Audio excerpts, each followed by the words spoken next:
Hi, everyone. We are joined by Caleb Plant, who is getting ready to get back into the ring September 14 on the undercard of the Canelo Alvarez Edgar Berlanga card against Trevor McCumby.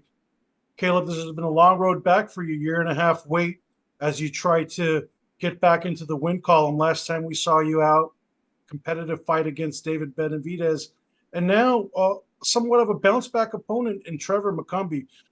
I know you guys had a very heated press conference initially, but wanted to get your assessment on Trevor as an opponent and how you feel about him going into this. Yeah, Trevor, he's 28 no, 21 knockouts, and this will be his first fight where he's really stepped up to that big stage. And so I know this is his moment for him. But this is for me, if you ask me, this is his first and last moment. So, um, but I am excited to face him because he is an undefeated fighter, and I know he's going to want to keep that O. He was ranked high enough in the WBA for it to be for the WBA interim title, which obviously I'm excited about. And September 14th, I'm looking forward to becoming, the new WBA interim champion. Going against the likes of Canelo, Benavidez, how do you get excited for someone like Trevor? And do you consider him a worthy opponent? Um, I think all fighters are to be taken seriously. We've heard so many fighters who have said, "Oh, after I beat this guy, this is what I plan to do. This is who I plan to fight. This is who I'm going to fight next." And then they wind up not even beating the guy in front of him. And I never want to be the fighter who doesn't take what's in front of him seriously. And so, like I said, I know that this is his big chance, and he's got a lot riding on this. He wants to make the best of it. And so, a fighter who's 28 no, 21 knockouts has to be taken seriously. And what a shame it would be for me to let this opportunity slip. So that's what keeps me focused. That's what keeps me hungry, and that's what gets me up for this fight. You really took him to the woodshed, as they say verbally, when you met during the press conference. He was pretty calm and cool during the exchanges. What was your takeaway just being face to face with him? I know you've been a part of some Fury press conferences, but what was your initial takeaway just looking him in the eyes? He seemed a little nervous. There were some stutters, a stutters type vibe in his voice, and yeah, he seemed nervous. So he's had some things to say about me on social media and videos and stuff, but he didn't really have the same energy when we seen each other in person. So uh, it'll be interesting to see what type of energy he has when the bell rings.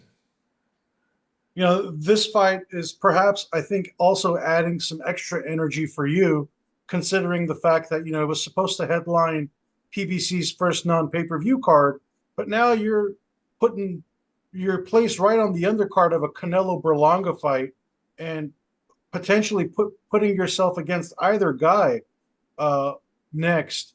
Uh, how likely do you think it is that you could get a Canelo fight one day? He seems to be at 168 pounds. He's beaten everyone. Benavidez and Morrell have moved past. There aren't really much other guys to fight him. Do you Yeah. think a rematch is going to be likely? Um, who knows how likely it is? I can't speak to that, but I feel like it's worthy. Especially, we had a competitive fight the first time. It was probably 6-4 going into the 11th round. And, I feel like it's a worthy fight. But I've never been the type of guy to beg for a fight.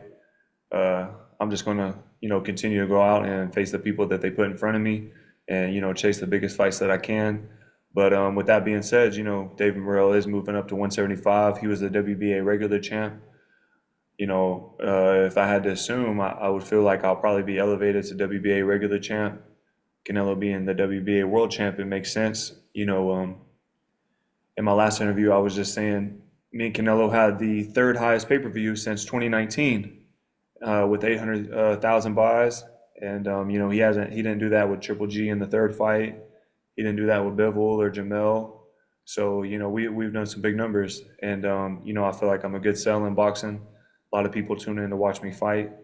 And, I got a big fan base with the Latino community as well. And so, but right now it's just, it's important for me to focus on what's in front of me. That way, any big fights that are down the pipeline, are still there after September 14th. How would you assess your relationship? Even during that kickoff press conference, he seemed to be chummy, buddy, buddy with you. Obviously, I'm sure you want to make sure there's a line neither of you cross because you could be potential opponents again. But what do you just make of the mutual respect that it has been established ever since you guys fought? Yeah, when you have two competitors who are going about to go at it, obviously there's going to be competitive tension between them.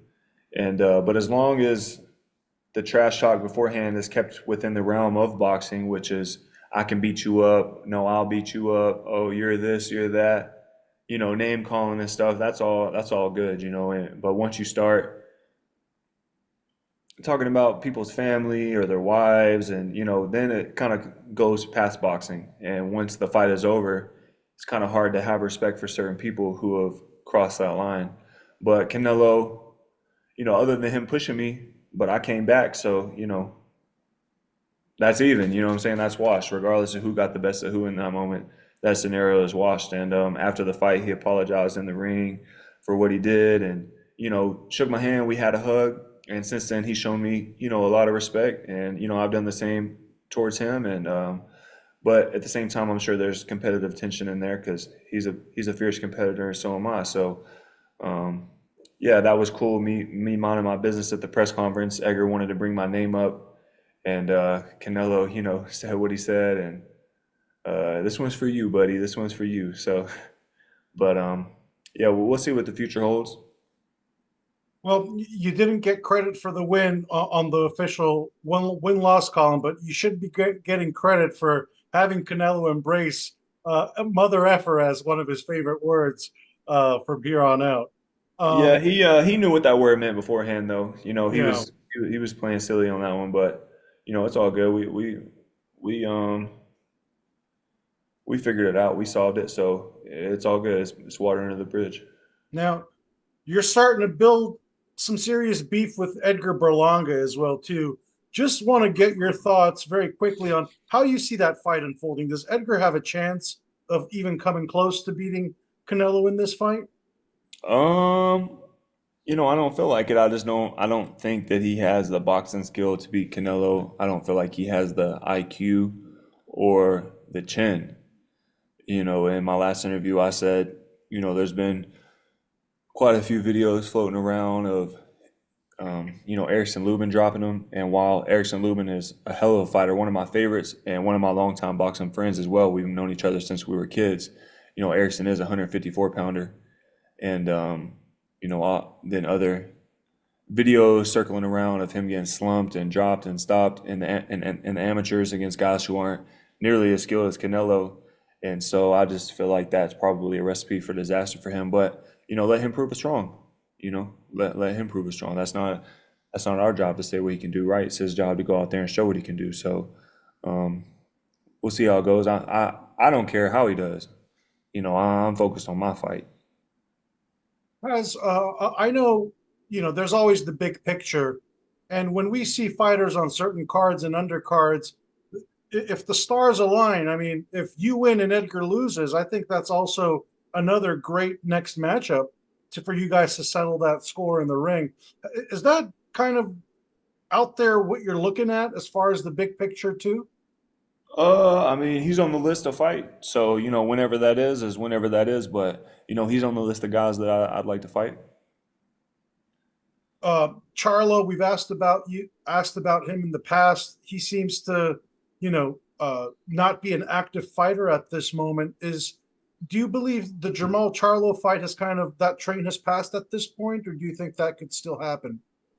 I mean, it could happen, never say never. So that's another fight that I'm down to have. That's another big fight that I feel like boxing would love. Both of those fights that we just talked about, Edgar and Jamal, but none of those happen without me handling business on the 14th. So, again, fighters always talking about who they want to face next, who they want to fight next, other big fights down the road, and then they don't beat the guy in front of them. And, I'm not going to make that same mistake. So, right now, I don't really care about the Edgar fight, the Jamal Charlo fight. I don't care about the Canelo fight. I care about the Trevor McCumby fight. Absolutely. You know, you're really in a precarious position of your career again because you fought the top guys, and the division seems like some guys are set to fight each other. Like Munguia could be fighting Billy next if he gets past Bazinian. Pacheco is still on the come up.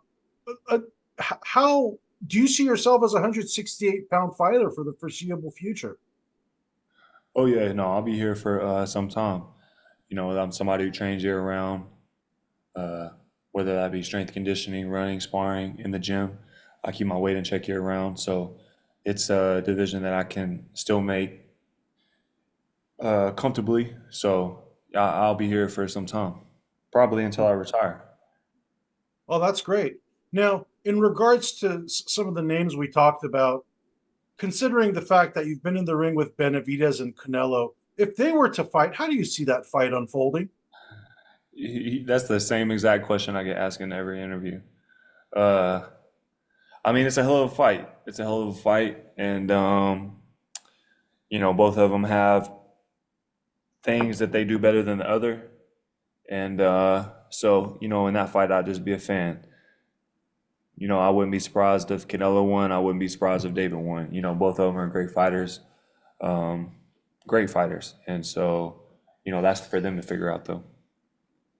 You know, I wouldn't be surprised after this interview if you buy my personal website because it seems as if you know how to you become the troll master of buying the opponent's website. You bought David Benavidez in the past. You bought up Edgar Berlanga's domain name as well too. Is Caleb Plant like behind the scenes like a digital savant? Is this something you like doing? I mean, that was just something that the David one I had since like 2017, 2018, because I knew we would fight one day. And the Edgar one I had bought not super long ago, and I was just like, I'll just wait till we fight. But then he started, yapping at me, running his mouth at me and stuff like that. Seeing each other in Vegas, he's running his mouth to me at the press conference. I'm minding my business. He starts running his mouth, so I'm like, you know what? Go ahead and use it. Drop some new revenge tour, and let the internet do what they do. So So outside of training camp, you're just on GoDaddy yeah, on the regular, just buying up just URLs. buying up domains. I got 1,000 of them. Awesome. Well, want to get back to Trevor McCumby. How do you see this fight unfolding? Is it a quick night in the office for you, or do you want to get some rounds and then go for the stoppage? What are the visions you have for this fight? The vision for me is just to go out and do my best. It's not to try to knock him out early. It's not to try and get rounds. Just to go out there and you know, stick to the game plan that me and my team have set. And what happens happens. I don't necessarily see this going the distance, uh, but we'll see. Right now I'm training hard. We're going over the game plan daily, and when the bell rings, we plan on sticking to it.